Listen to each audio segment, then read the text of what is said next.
Samantala, mahigit 50 bagong stall sa pamilihang bayan ng Mangaldan, Pangasinan binuksan sa mga negosyante. Sundan sa ulat ni Jasmine Gabriel Galban. 52 stall ang binuksan ng lokal na pamahalaan para sa mga negosyanteng nais magkaroon ng pwesto sa Mangaldan Public Market. Dumalo sa open house ang mga negosyanteng nais makakuha ng stall.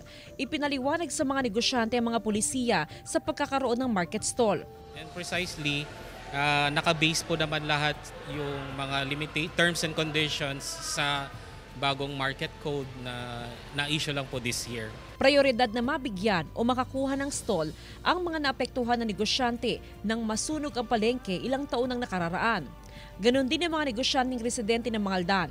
Limitado lang sa 2 stall ang isang negosyante. Dry goods, private offices o clinic ang pwedeng pumwesto sa ikalawang palapag ng gusali. Malaking bagay, oo.